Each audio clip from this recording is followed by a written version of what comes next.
This video dives into the Evans Gambit, one of White's most aggressive openings.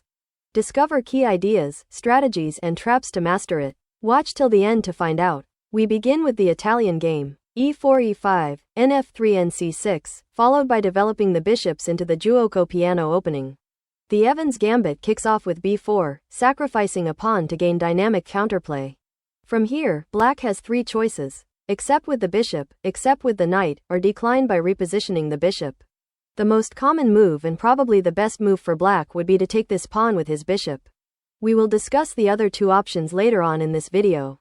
As white, our objective is to distract the bishop from the center and gain some time by playing the pawn c3. Black will have to retreat his bishop since we are attacking it. Taking it back to f8 does not make much sense. Moving it to d6 isn't good either since it will block this pawn and ultimately hamper the development of this bishop. So basically, black has three logical replies: bishop e7, bishop a5 and bishop c5. Let's look at bishop e7 first. I won't be getting into all the specific lines because that's obviously not possible. But I will show you all the major ideas and strategies that will help you in getting into match-winning positions.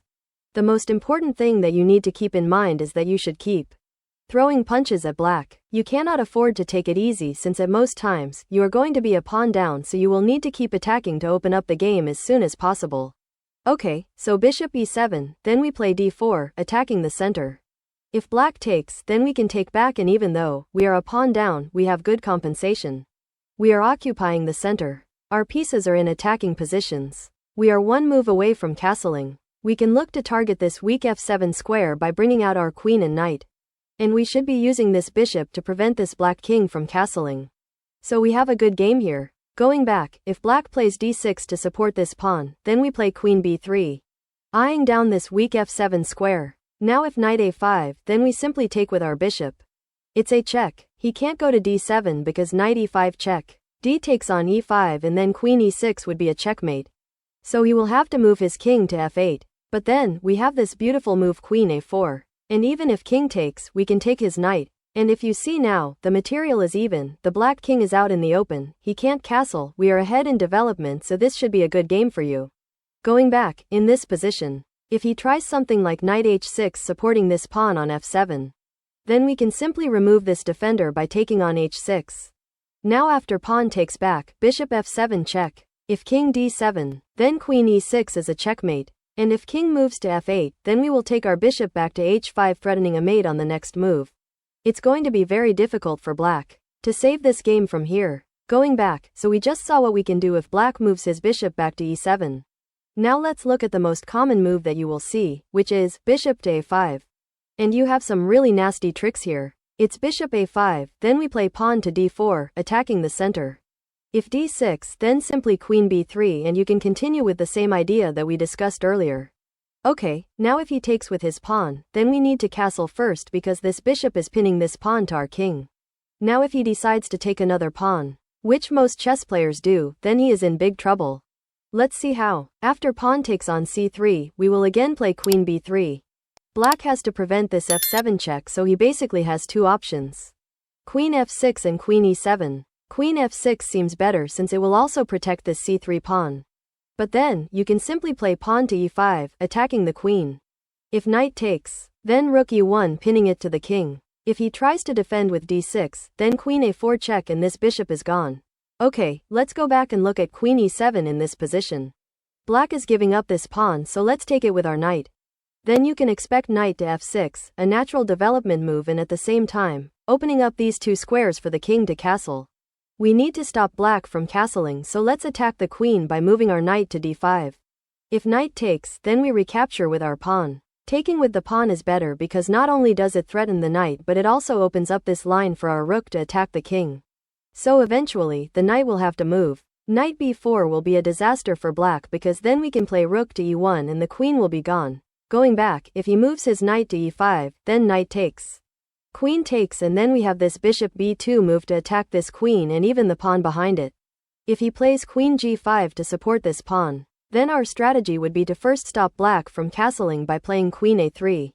We will also look to push this queen out of this g5 square by playing h4. And at some point, we will launch our attack by bringing our rooks along this open line. As you can imagine, these guys are going to be mere spectators throughout the game and it's just a matter of time. Before you finish off black, going back, in this position, I just wanted to show you one more move. In case black decides to take on e4 with his queen, then you can go for something like bishop g5. What this does is that it puts additional pressure on f6, which means that even if black manages to castle, we will be able to take with our bishop and then fork the king and queen with our knight. Going back, even if he plays something else, we have another line of attack through our rooks in order to pin down this queen. So again, you have a lot of attacking options. And this should be a good game for you. Okay, now let's go back again. We just saw how you can absolutely destroy black if he takes on c3. But what if he plays some other move, like bishop to b6 or d6 or even knight to f6?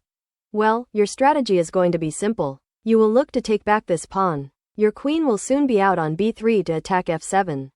You will have to prevent black from castling by playing moves like bishop a3 or queen a3. These knights should also be moving closer to the king like this.